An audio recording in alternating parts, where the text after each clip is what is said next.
वालेकुम dear students. आज का लेक्चर है about problems of agriculture sector. अच्छा जी, अब एग्रीकल्चर सेक्टर के कौन कौन से इश्यूज़ हैं, कौन कौन से मसाइल्स हैं। इनमें सबसे बड़ा मसला है गवर्नमेंट की पॉलिसीज़ का। जी, गवर्नमेंट की जो पॉलिसीज़ हैं वो शुरू से ही इंडस्ट्री के ऊपर उन्होंने फोकस किया है, इंडस्ट्री को ही प्रमोट किया है और जितने भी इंसेंटिव्स हैं वो सारे इंडस्ट्रियल सेक्टर को प्रोवाइड किए हैं।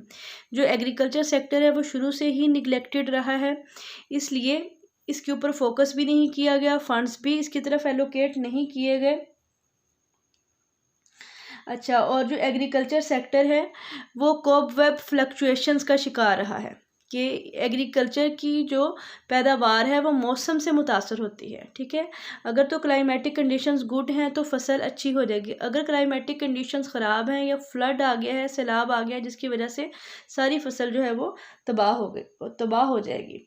ठीक है, और दूसरा बड़ा इसमें मसला ये है कि फसल जब ज़्यादा होती है, जो लार्ज क्रॉप ईयर है, उससे फार्मर हमेशा अफ्रेड होता है, क्योंकि जब भी लार्ज क्रॉप ईयर होता है यानी एग्रीकल्चर सेक्टर की पैदावार ज़्यादा होती है तो उस प्रोडक्ट की कीमत गिर जाती है, कीमत कम हो जाती है और जो किसान है उसको कम मुआवजा मिलता है अपनी मेहनत का। ठीक है, और अगर किल्लत हो जाए तो भी उसका फ़ायदा किसान को नहीं मिलता, क्योंकि जब फसल पक के तैयार होती है तो तब कोई भी प्रोडक्ट है, फॉर एग्जांपल गंदम है, जब गंदम पक के तैयार होती है तो उसकी कीमत कम हो जाती है। ठीक है, और किसान के पास स्टोर हाउसेस नहीं है कि जहाँ पे वो उसको स्टोर कर सके, गोदाम नहीं है, जिसकी वजह से वो उसको औने पौने दामों फ़रोख्त कर देता है। और फिर जब वीट की प्राइसेस में इजाफा होता है तो ये बेनिफिट ले जाते हैं ब्रोकर्स, कमीशन एजेंट्स और आड़तीस, यानी जो किसान है वो इसका फ़ायदा उठाने से महरूम रह जाता है। अच्छा जी, इंडिया में ईस्ट पंजाब में हुकूमत की इंटरवेंशन से, इंटरफेरेंस से उन्होंने ऐसा निज़ाम कायम किया है जिससे एग्रीकल्चर प्रोडक्ट्स की जो प्राइसेस हैं वो मुतासर नहीं होती, उनको एक प्रॉपर लेवल पे रखा जाता है और किसानों को जो उसका फुल बेनिफिट है वो मिलता है। लेकिन पाकिस्तान में अनफॉर्चुनेटली अभी तक कोई ऐसी पॉलिसी नहीं बनाई गई।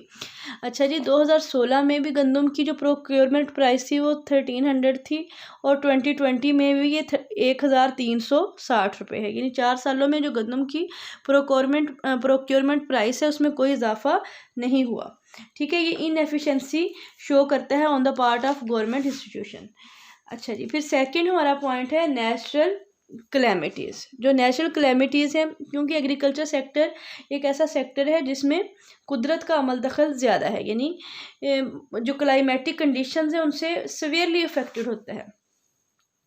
अच्छा जी, पाकिस्तान का जो एग्रीकल्चर सेक्टर है इसका सबसे बड़ा मसला तो ये है कि 75% जो इसका एरिया है वो छोटे किताब पे मुश्तमिल है, यानी 12.5 एकड़ से कम है, यानी 12 एकड़ से कम है। 75% लैंड ओनर्स ऐसे हैं जिनका रकबा जो है वो 12.5 एकड़ से कम है, 12 एकड़ से कम है। इस जी, जब भी आपका रकबा 12 एकड़ से कम होगा तो इसका मतलब है कि जो किसान है उसकी आमदनी कम होगी, जिसकी वजह से वो मॉडर्न टेक्निक्स जो हैं वो अपने खेतों पे अप्लाई नहीं कर सकेगा और वो गुर्बत का शिकार ही रहेगा, वो जो विशियस साइकिल ऑफ पॉवर्टी है उसमें उसका शिकार हो जाएगा। ठीक है, फिर एक नेचुरल कैलेमिटी आई थी, कॉटन लीफ कर्ल वायरस का अटैक हुआ था कॉटन के ऊपर, कॉटन की क्रॉप के ऊपर, जिसकी वजह से कॉटन की जो क्रॉप है वो बुरी तरह से मुतासर हुई, उसकी किल्लत हो गई, जिसकी वजह से उसकी प्राइस में इजाफा हो गया। अच्छा, प्राइस में इजाफे का फार्मर्स को तो चलो जो बेनिफिट हुआ, उसका नुकसान ये हुआ कि जो इंडस्ट्री थी हमारी जिसका ये रॉ मटेरियल था कॉटन, उनकी जो प्रोडक्ट्स हैं उनकी कीमतों में इजाफा हो गया। ठीक है, और आलमी मंडियों में जो हमारा कंपैरेटिव एडवांटेज है वो अफेक्ट हुआ और जो हमारी मार्केट्स थी वो इंडिया और चाइना ने कैप्चर कर ली। ठीक है, तो अगर इस वायरस को टाइमली एड्रेस किया जाता और कॉटन की जो क्रॉप है उसको मुतासर होने से बचाया जाए और जो इंडस्ट्री है उसको प्रॉपर प्राइसेस पे कॉटन जो है वो प्रोवाइड की जाए तो हो सकता है कि हमारा जो आलमी मंडियां हैं उनमें हमारा शेयर बढ़ जाए। अच्छा जी, फिर है फ्लड्स। जी, जब फ्लड्स आते हैं तो वो सारी की सारी फसलें तबाह हो जाती हैं। जिसका कोई सलूशन नहीं है। इसके लिए डैम बनाना चाहिए ताकि जो फालतू पानी है उसको स्टोर किया जा सके। फिर है इंसेक्ट अटैक्स, जैसे हाल ही में लोकस्टस जो है वो आया हुआ था। तो इस तरह के जो अटैक्स हैं वो उनका कोई मुकाबला नहीं किया जा सकता, वो फसलों को बुरी तरह से डिस्ट्रॉय कर देते हैं। फिर है शॉर्टेज ऑफ वाटर। हाँ जी, बहुत से ऐसे इलाके हैं जहाँ पे वाटर शॉर्टेज का प्रॉब्लम है। अच्छा जी, ख़ास तौर पे जो टेल के इलाके हैं वहाँ पे जो वाटर है उसका बहाव बड़ा ही कम होता है, पूरा जो खेत है वो सैराब नहीं होता, जिसकी वजह से प्रोडक्टिविटी जो है वो मुतासर होती है। फिर है लैक ऑफ एग्री मार्केट्स। हाँ जी, जो एग्री मार्केट्स हैं they are far from villages. अच्छा जी, किसानों के लिए उनको जो एग्री मार्केट्स हैं वहाँ तक ट्रांसपोर्ट करना एक बड़ा मसला है, इसलिए वो उसको लोकल जो एजेंट्स हैं उन्हीं के हाथों औने पौने दामों बेच देते हैं, जिसकी वजह से उनको नुकसान होता है। और जो एग्रीकल्चर इंसेंटिव्स हैं या इसकी जो कीमत में इजाफा है उसका सारा बेनिफिट ब्रोकर और कमीशन एजेंट्स जो हैं वो ले जाते हैं। ठीक है, यानी एग्रीकल्चर की जो प्राइसेस में इजाफा है उसका फ़ायदा भी वो लोग लेके जाते हैं जो कि इसकी तिजारत करते हैं, बल्कि ना कि किसान।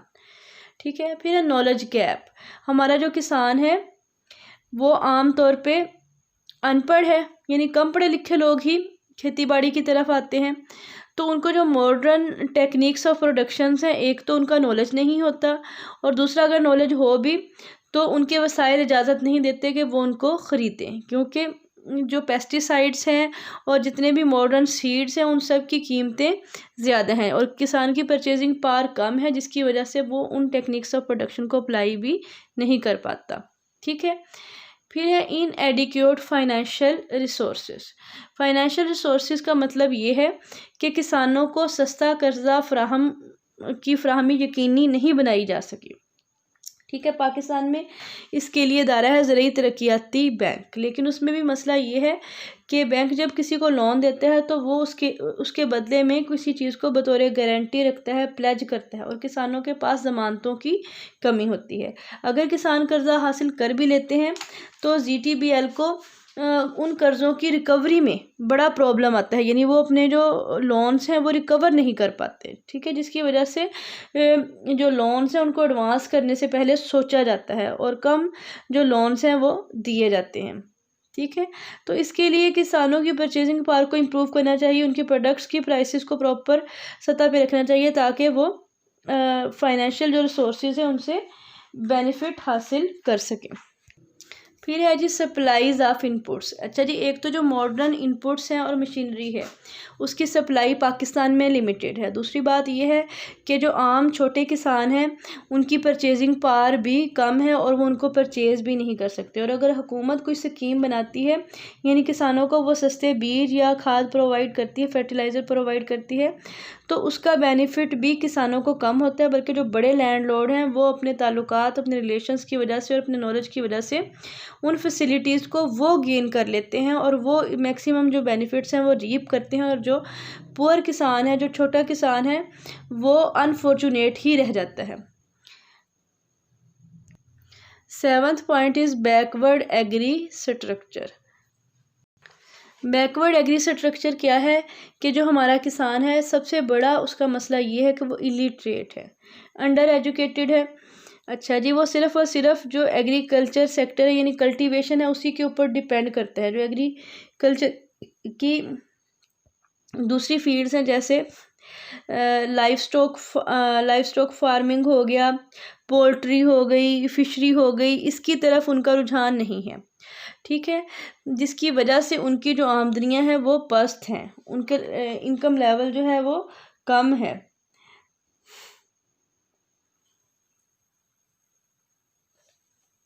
तो नीड ऑफ़ द आर ये है कि जो किसान हैं उनको एजुकेट किया जाए और उनको गाइडलाइन दी जाए कि वो किस तरह से अपनी जो इनकम है उसको बढ़ा सकते हैं, किस तरह से वो पोल्ट्री को इस्टेब्लिश कर सकते हैं, लाइव स्टॉक फार्मिंग की तरफ आ सकते हैं। इसके लिए कर्ज दिया जाए ताकि जो किसान है वो इस तरह के प्रोडक्ट्स को शुरू कर सकें। फिर है miss management of irrigation department. Aldous Pakistan का जो इरीगेशन सिस्टम है that is one of the best irrigation system in the world, लेकिन इसमें जो मैनेजमेंट है वो पुअर है। ठीक है, जो टेल के इलाके हैं वहाँ तक जो पानी का फ़्लो है वो बहुत कम है। जो हेड के इलाके हैं यानी जो नहरों के साथ वाले इलाके हैं वो अच्छे सैलाब होते हैं, और जो टेल के इलाके या दूर के इलाके हैं वो अच्छे सैलाब नहीं होते, और किसानों की परचेजिंग पावर कम है, इसलिए वो ट्यूबवेल भी इंस्टॉल नहीं कर सकते। ठीक है, और इलेक्ट्रिसिटी का रेट भी ज़्यादा है, जिसकी वजह से ट्यूबवेल से उसको सैलाब करना भी मुश्किल है। तो नीड ऑफ़ द आवर ये है कि किसानों को ट्यूबवेल्स प्रोवाइड किए जाएँ, उनको सस्ती इलेक्ट्रिसिटी प्रोवाइड की जाए, ताकि जो उनकी प्रोडक्टिविटी है उसमें इजाफा हो सके। फिर है लैक ऑफ रिसर्च फैसिलिटीज़। हाँ जी, पाकिस्तान में जो एग्रीकल्चर रिसर्च है वो बहुत कम है। जो एग्रीकल्चर यूनिवर्सिटीज़ और कॉलेजेस हैं वो मतलूबा जो रिजल्ट्स हैं वो देने में नाकाम रही हैं। उन्होंने पाकिस्तान को जो सेल्फ सफिशेंसी है उसकी तरफ लेके जाने में नाकाम रही हैं। रिसर्च सेंटर्स कायम होने चाहिए, और जो रिसर्च सेंटर एग्जिस्टिंग हैं उनको भी ये फंड्स की किल्लत का सामना है, यानी they are a prey to shortage of funds.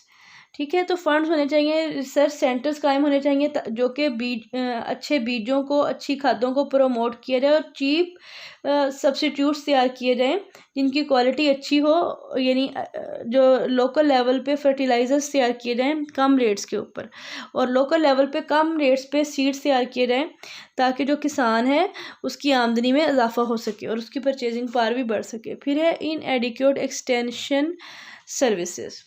हाँ जी, फिर वही बात के जो एक्सटेंशन सर्विसेज हैं वो किसानों को प्रोवाइड नहीं की गई, उनको एग्रीकल्चर इनपुट्स जो हैं वो सस्ते दामों प्रोवाइड नहीं किए गए, उनको मॉडर्न बीज नहीं दिया गया, उनको फर्टिलाइज़र्स नहीं दिए गए, उनको पेस्टिसाइड्स नहीं दिए गए, उनको स्टोर जो है वो गोदाम जो है वो बना के नहीं दिए गए, उनको एग्रीकल्चर क्रेडिट जो है वो प्रोवाइड नहीं किया गया, जिसकी वजह से जो किसान है वो विशेष सर्कल ऑफ पॉवर्टी का शिकार होते जा रहे हैं। तो इन सारी जो प्रॉब्लम्स है इसका सलूशन ये है कि government should take necessary measures to improve agriculture sector, to improve the condition of agriculture sector. Agriculture जो क्रेडिट है इसको इफेक्टिव बनाया जाए, जो फार्मर्स हैं उनको एजुकेट किया जाए, उनको जो अदर सेक्टर एग्रीकल्चर सेक्टर के साथ मुतल्लिका जो शोबे हैं जैसे फिशरी हो गई, फार्मिंग हो गई, उनकी तरफ लेके आया जाए, उनको गाइड किया जाए कि कैसे वो इनके ज़रिए जो अपनी अर्निंग है उसको बढ़ा सकते हैं। फिर जो हमारी गैप है एक्चुअल यील्ड में और पोटेंशियल यील्ड में, उसको इम्प्रूव करने के लिए जो गाइडलाइन है वो दी जाए, और जो इरिगेशन डिपार्टमेंट है इसको इम्प्रूव किया जाए, इसकी वर्किंग को इम्प्रूव किया जाए, जो पानी की चोरी है उसको रोका जाए, डैम बनाए जाएं, और इलेक्ट्रिसिटी के जो रेट्स हैं वो किसानों को कम रेट पे इलेक्ट्रिसिटी प्रोवाइड की जाए, ट्यूबवेल इंस्टॉल करवाए जाएं। तो lots of work is needed to be done, और ये वह गवर्नमेंट के पार्ट पे है कि कब जो गवर्नमेंट है इस सेक्टर की तरफ आती है और इस सेक्टर की जो कंडीशन है उसको इम्प्रूव करती है। बट इसी के साथ आज का लेक्चर जो है वो ख़त्म हुआ।